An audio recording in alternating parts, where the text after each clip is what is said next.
What is good, guys? What is good? We have to talk about football, man. I mean, holy shit. It was a good Sunday of championship football in the AFC and NFC. But before we dive into it, be sure to drop a like, be sure to subscribe to your boy, and be sure to follow me on Instagram. All right, but let's dive straight into it. So let's dive into the Los Angeles Rams versus Seattle game. Now, this game was pretty good, right? Seattle ends up winning 38-37.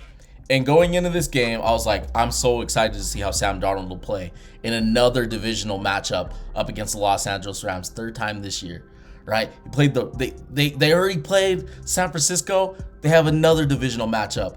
And I thought Sam Darnold in this game, for as much hype that was built around this game and as much people talked about him last year going into this season, this was like chef's kiss, like icing on the cake. Icing on the cake. Like, he literally went out and performed better than I thought he was going to, right? Like, going into this game, I thought that he was going to play good. And the reason for that is if you've watched the Los Angeles Rams defense ever since they played Carolina in the regular season, this defensive unit just has not been it. They haven't been good. So the saving grace on the Los Angeles Rams up to this point has been their high-scoring offense with Matthew Stafford, Kyron Williams, right? Puka Nacua, Devontae Adams. Like, they're just getting it done on the offensive side. But ever since that game, their defense has not been doing their part. And I've been thinking that's one of, like, I guess people were talking about it. In one of my videos, somebody commented and they were like, oh, people have been talking about it. Well, I'm like, maybe it's just the fact that people glaze, Sean McVay and Matthew Stafford. But this defense has been a problem. And it caught up to them in this game. It really did catch up to them, and it didn't work out for them, right? Because Sam Darnold tore them apart. Like, not only Sam Darnold, but even in the run game. So Sam Darnold went 346, 3 touchdowns, no interceptions. He just had a clean day. Like, he played exceptional, especially for a championship game. And for all those people that kind of doubt him for him and, kind of what happened with the Minnesota Vikings, look at him now. Yeah, look at Sam Darnold now. People questioning coming in, even coming off of that from being in Minnesota and then going to Seattle. It's like, oh, well, we'll see how he performs with Seattle. They got Clint Kubiak there as the OC. Both have been exceptional. I mean, not only have they been good this year for the Seattle Seahawks, we're talking about a foundation that has been set. Now, we'll see if Clint Kubiak ends up getting the head coaching job. I think the Raiders would be the most ideal place for him, in my opinion. So we'll see what happens there. But I'm like, man, even if you don't win the Super Bowl, like, you just went out and proved that you're one of the best in the NFC West, the best in the NFC West, which is stacked. One of the best in the NFC, the best, right? I'm being a smart ass, the best in the NFC. Went out and proved it. And you just got so much to look forward to. And dude, Kenneth Walker was going crazy in this game. Kenneth Walker, dude, freaking Jackson Smith and Jigba, 153 receiving yards. Like, he was going off. And as soon as they threw that deep pass to Raheem Shaheed, I was like, oh, this is how this game is about to go. Yeah, like, this is how this game is about to go. And it got everybody involved. I mean, Cooper Kupp had a couple good receptions. They're just spreading the ball everywhere. And the Rams honestly could not do anything about it. They couldn't do anything about it, man. And, they talk about the Rams DC. I mean, there are people talking about him having a head coaching job. And I'm like, well, ever since that Carolina game, this defense has not been good. So that would lead me to point at the DC, right? And the personnel. The crazy thing with the Rams defense is their personnel, they have good players. Like, that's the crazy part. They have really good high-end players. Even in the defensive backfield where they struggle. Like, I think they got good players back there. But for whatever reason, first, they give up a lot of big passes. And they give up passes all over the field. And in the run game, they give up rushing yards. Now, like today, they did a pretty solid job, right? Like, they only gave up 75 rushing yards. I think they did pretty solid in that department. But this defense has been their downfall ever since that game. They just have not played up to par. You get into playoff football, your defense takes a downturn, right? They're not playing as good. It's not going to benefit you. When you see a trend go like in the second half of a season heading into the playoffs, most likely it's going to turn out like that. And that's exactly how it turned out for the Los Angeles Rams on defense. Like, Sam just tore them apart. And then you go to the other side for the Seattle Seahawks. Like, dude, that defense is stacked. And that defense plays fast. They play so fast, dude. Like, up to this point, man, like, I haven't even been like, when I watch Seattle games, Emanwari, the safety, excuse me if I pronounce that wrong, but that dude is one nasty safety. Like, I've been paying attention, but I haven't been paying attention enough because I'm like, he's playing like the best rookie safety in the league. Like, it's either him or Watts in the Atlanta Falcons, because I was like, he's playing exceptional. Dude, you just got so many people on this team. You got Witherspoon, you got Murphy, you got Love, you got Job, Bryant, like Lawrence, Woolen, like the list goes on. I know I'm forgetting people, but this defense is so good. And this speaks to Coach Mike McDonald, dude. Like, ever since he came from Baltimore, we saw Baltimore's defense take a nosedive. They took a literal nosedive. Okay? And last year, Seattle's defense wasn't that good in the first half of the season, but they got better on the back end. And now we're here. And this just speaks to Coach McDonald, dude. Like, what a phenomenal job. What a phenomenal job, dude. Like, a dude in his second year taking his team to the Super Bowl. I'm just so overly impressed. I'm so overly impressed. And Schneider, like, he's back in the mix. Like, I made a video talking about him, dude. He's looking like one of the best GMs in the league again. He's back on the pedestal again, right? We saw him with Russ. We saw him with Pete Carroll. This Seattle Seahawks team, dude, they were so good this year. Like, there was never a moment where I didn't enjoy watching the Seattle Seahawks, just in all phases. And the fact that their offense just picked up in this last quarter of the season and in the playoffs just speaks volumes about the overall just like atmosphere of the Seattle Seahawks. Like, they're back. They're back, baby. Which is it's like, man, if you're a fan of another team, I hate to break it to you, but the Seattle Seahawks are back. And then we go to the other side, right? So we look at the Los Angeles Rams. In the Los Angeles Rams, sorry, I'm like adjusting something on my computer.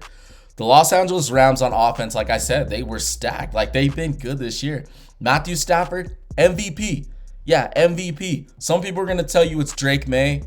I don't think it's Drake May. I think it's Matthew Stafford. I mean, Drake May, yeah, they're getting to the Super Bowl. Really impressed with Drake May, but I'm like, dude, Matthew Stafford put on a clinic on offense.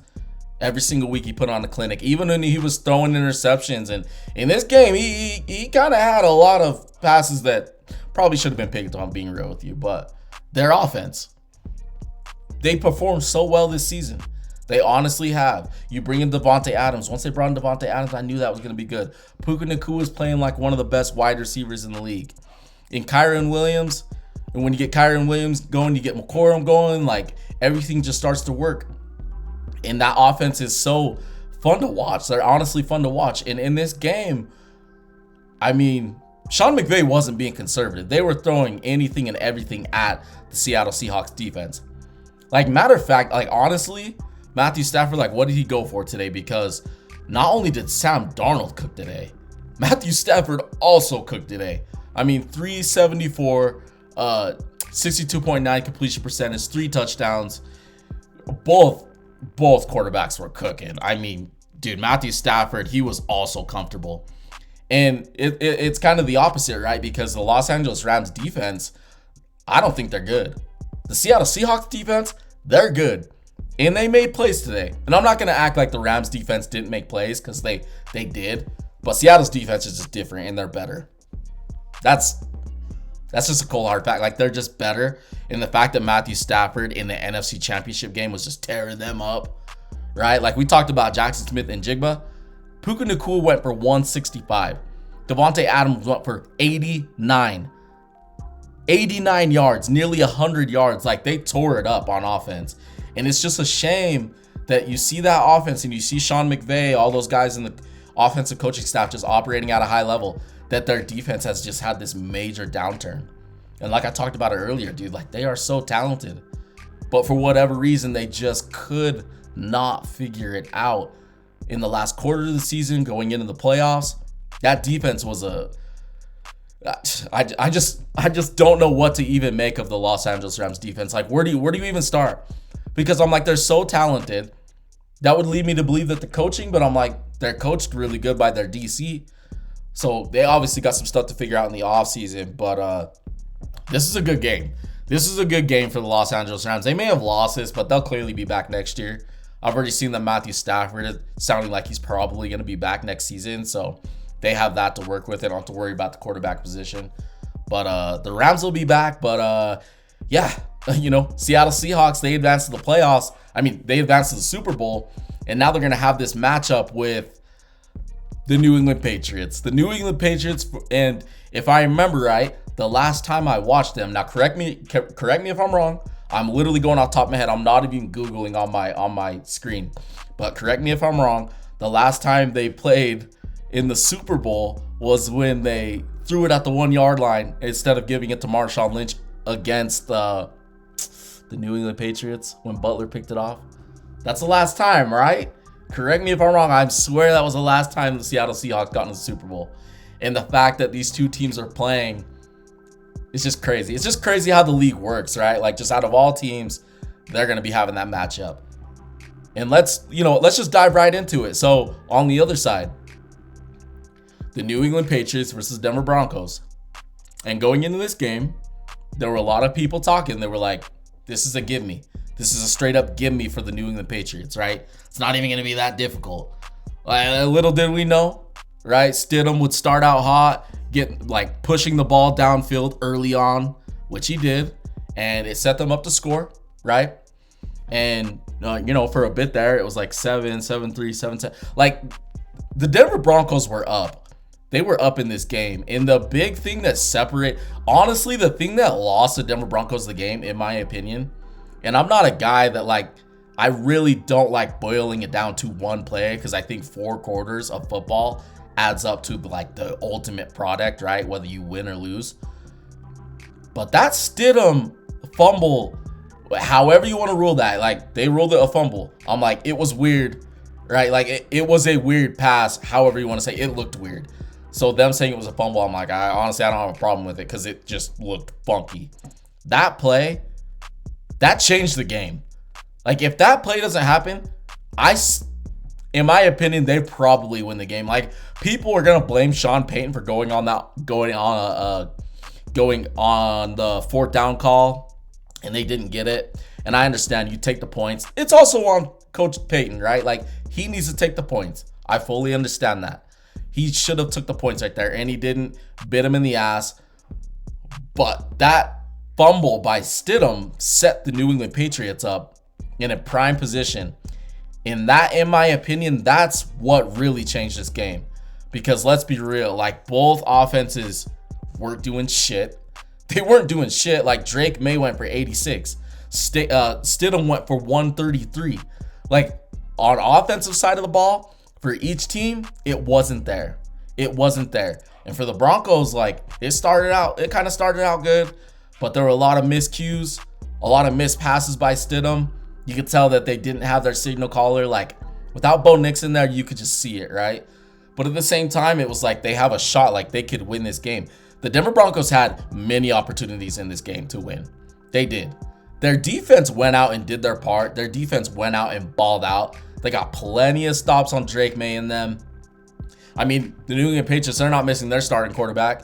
They had everybody out there, and I thought that the Denver Broncos, they came out with a lot of swagger. They set the tone early, right? And I thought that Drake May and them, they just weren't doing much. It was a little pass here and there, but I was like, that Denver Broncos defense is playing like we've been seeing them play the whole season. There was a couple plays where Dre Greenlaw, dude, it was the running backs for New England would run, and Dre Greenlaw was just stonewalling these dudes, just fucking slamming them straight into the ground, right? They're trying to fight for extra yards. He's like, nope, boom. And it's just damn, they got some heavy hitters on that team. And yeah, dude, it's just disappointing. It's disappointing because that Denver Broncos defense was getting a lot of pressure on Drake May. They accumulated 5 sacks. They got 5 sacks in that game. And pointing back to the offense had opportunities. I mean, you look at that punt when it really started to get snowy. They were in a prime position to go down and get a score. Couldn't do it. Even on the last drive when Stidham threw the interception, they could have went and got points, and they just couldn't do it. And I mean, let's be real. If you don't have your starting signal caller in this league, especially in a AFC championship game, it's going to be pretty hard to operate. But I thought Stidham in the offense, I thought they had opportunities, but they just couldn't make it happen. But Stidham started out hot. During the course of that game, he was just super inaccurate, dude. Like, he was just kind of all over the place because there were certain things that Sean Payton was drawing up.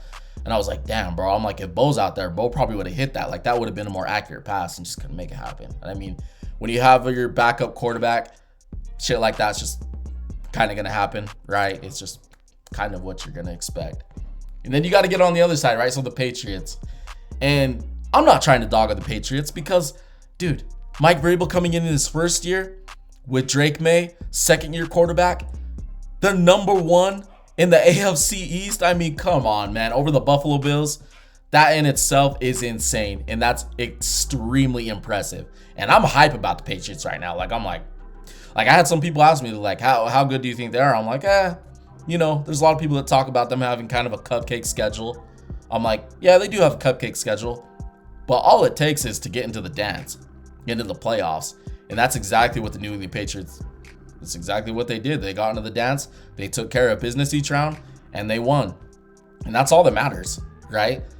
So they get into this game, and Drake May, honestly, I'm gonna be real with you, Patriots fans, like, he was just Like, he was literally just, okay, he's all right. Like, a couple passes, just like, it's all right. 86 yards, I'm like, damn. Like, I see my quarterback, Jalen, get a lot of heat for not throwing over not having 150, 250 passing game. You go out there and pass for 86 yards, 47.6 completion percentage. I'm just like, all right, yeah, you got it done. And a win's a win. You're into the dance. I'm like, I'm all for it. Like, it's whatever it takes to get into the Super Bowl, that's what it takes. All I can sit here and tell you right now is I'm like, that defense up against that type of play from Drake May against the Seattle Seahawks, it ain't gonna cut it. It ain't gonna cut it. I'm telling you that right now. Like, you would have been better off if the Rams would have won that game, if I'm being real with you. I'm not trying to say that, like, the Patriots don't have a chance of winning in the Super Bowl, because I think they have a chance. I really do. But what they put out, the product that they put out on offense in this game, I was extremely underwhelmed and disappointed. I was like, dude, I've seen the Patriots play good this year. And I'm like, they did not look good in that game. Like, people talking about them not going up against high-end competition. I'm like, I don't think there's something there, but I'm like, they're facing one of the best defenses in the league in the Super Bowl. And I'm like, I don't know how this is going to go. But, hey, like I said, you get past. It was enough. It was enough. That's all that matters sometimes, right? Like, the New England Patriots could reset. They could play much better in the Super Bowl. Then you go on the other end. Like, their defense, dude. Like, we talk about the Broncos. I thought the Broncos defense played better in this game, but the Patriots defense also played good. They really did, dude. Like, Christian Gonzalez, he gives up that deep pass at the first of the game, and then he bounced back, right? Like, he started off bad. He ended the game. He picked off Stidham. He called the game. I was like, hell yeah, dude. Like, way to wrap up the day. And just the Patriots defense as a whole, I just love watching them play football. Like, our boy Milt, us Philadelphia Eagles fans, our boy Milt's on the team, so I'll be rooting for them for sure, dude. Like, I'll be rooting for both teams in the Super Bowl, but I root for Milt. And I was noticing in that game too, so like, I covered Barmore when I first started YouTube, but I noticed in that game they had Milt doubled up, and then left Barmore like singled up, and Barmore is a beast. And he just, like, that 1v1 matchup, he's like, okay, I'm gonna take advantage of that. Got pressure. I was like, dude, you cannot free up some of these guys. On the defensive side, like I said, I think the New England Patriots are exceptional. And I think that going forward, I think they could really give the Seattle Seahawks problems in the Super Bowl. I'm telling you that right now. Because they really did. Like, they played pretty damn good in this game. Yeah, man. I mean, what do I take away from today? Like, I look at these two teams. I look at Seattle, and I look at the New England Patriots, right now, just based off of what I've witnessed this last Sunday, I would give the Seattle Seahawks edge. Like, I'd give them a major edge if I'm being real with you. But I have seen Sam Darnold and them go out and kind of have clunkers on offense. And I think if you can have a good game plan against Sam Darnold in them, I mean, you have Christian Gonzalez. It's not like you don't have good players, right? Like, you have good players on your team. I'm only mentioning like 2 players. But this game could go either way. It really could. And I'm going to dive more into it during this week. Maybe. I don't know. I like doing the post games. And yeah, we may dive more into it. Maybe. We'll see. But New England Patriots versus the Seattle Seahawks. Super Bowl rematch. Let's go.